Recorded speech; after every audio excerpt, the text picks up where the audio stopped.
Queridos irmãos, nessa noite de quinta-feira, nós mais uma vez vamos abrir a palavra do Senhor para um tempo de meditação e termos um tempo de oração uns com os outros.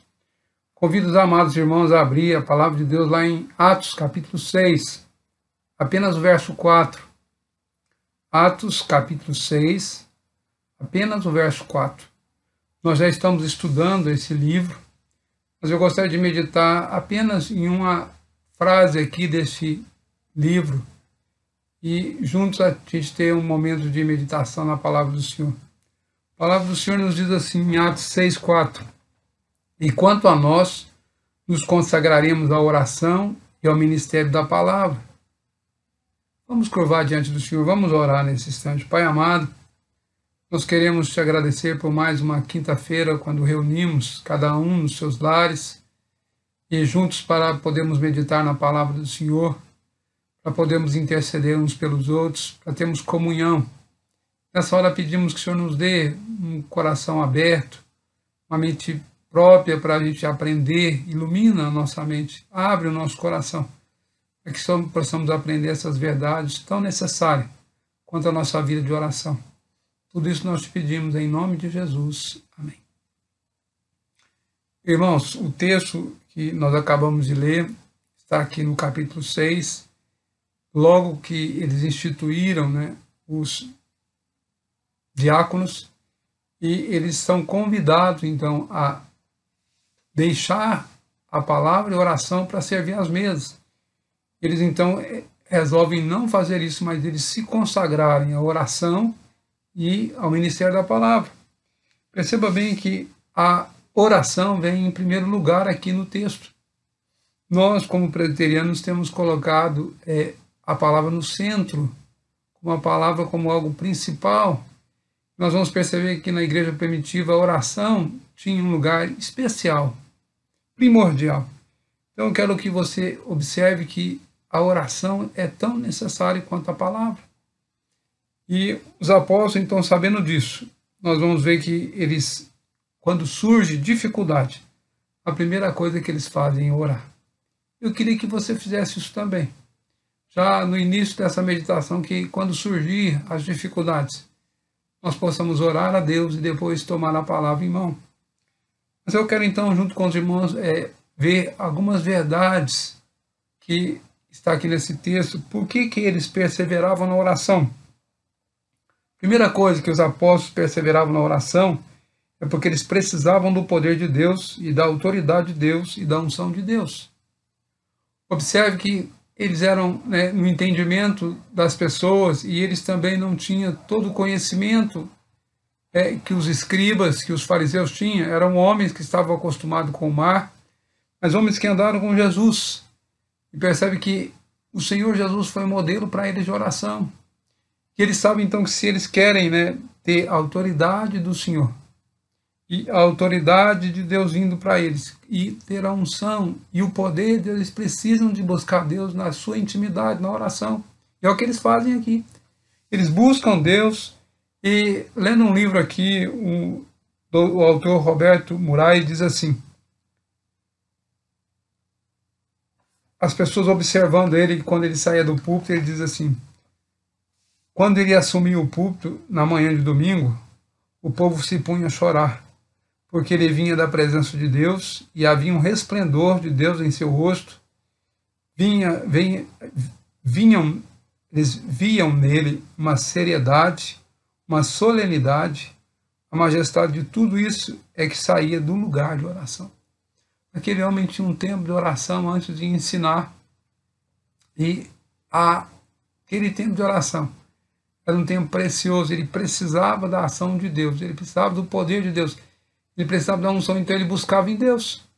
Então a primeira coisa que eu vejo que os apóstolos tomaram aqui, a oração em primeiro lugar, é porque eles precisavam dessas coisas. Segunda coisa, os apóstolos perseveravam na oração, porque eles compreendiam que o estado de toda a humanidade e por causa da sua natureza. Eles sabiam que o homem havia pecado, e agora ele estava afastado de Deus, e se eles não tivessem a direção do Senhor, eles não conseguiriam alcançar o coração daqueles homens. Eles conheciam as dificuldades da evangelização. Eles sabiam que a luta não era contra carne e sangue, mas contra os principados e potestades, contra os príncipes das trevas deste século, contra as hostes espirituais e do mal nos lugares celestiais. Efésios 6:12 diz isso.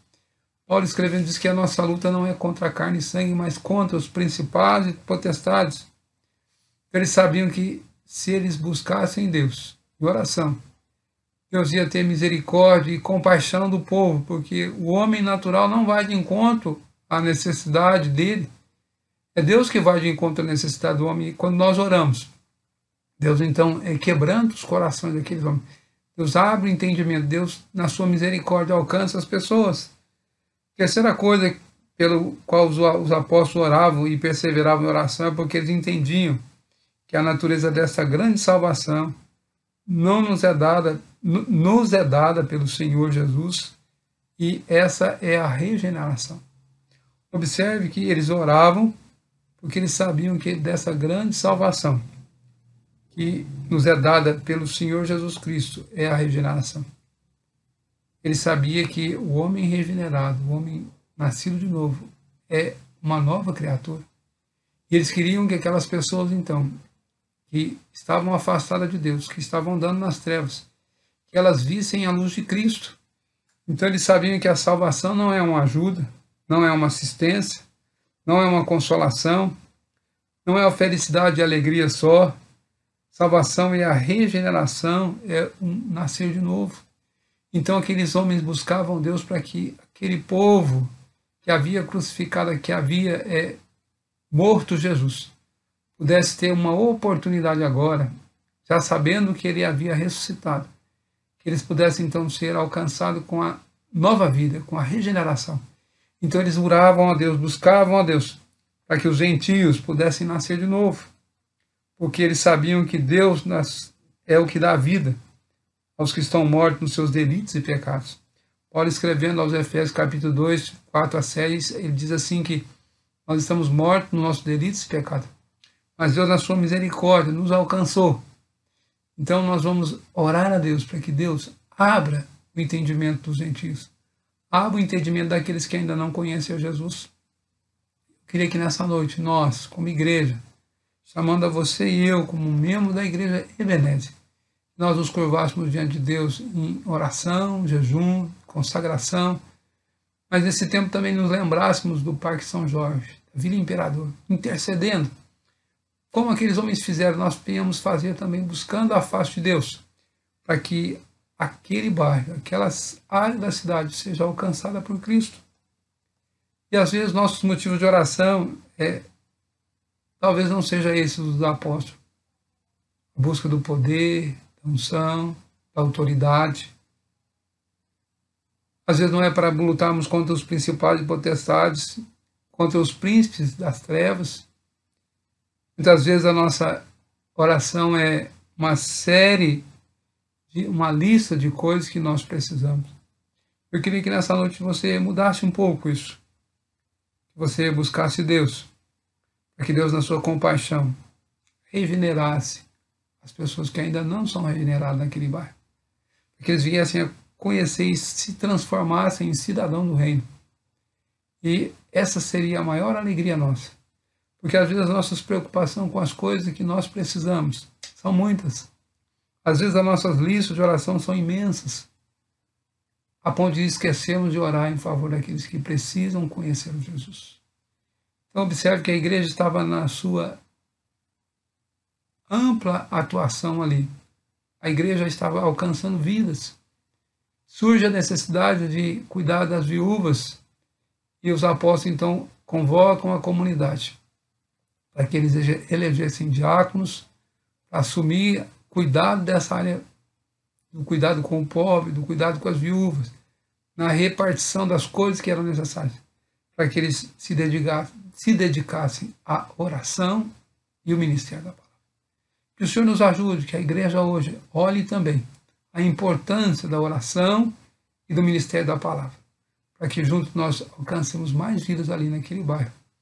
E a nossa igreja seja uma igreja atuante, com poder, com a ação do Espírito do Senhor e com a unção dele nas nossas vidas. Vamos orar a Deus? Curve a sua cabeça. Oremos ao nosso Pai Celeste. Pai amado, essa noite mais uma vez, quando estamos terminando essa pequena meditação, pedimos que o Senhor nos conceda cada dia a unção para ministrar a Tua palavra. A unção e o poder para levar essa palavra àqueles que ainda não te conhecem, de tal maneira, de uma maneira simples, com uma linguagem oportuna, para que eles possam entender e, abrindo a mente e o coração, venham se converter ao Senhor, arrependidos dos seus pecados, possam experimentar um novo nascimento, a regeneração vinda da parte do Senhor, pela sua misericórdia, pelo seu poder e pela sua compaixão. Tudo isso nós te pedimos, em nome do Senhor Jesus. Amém.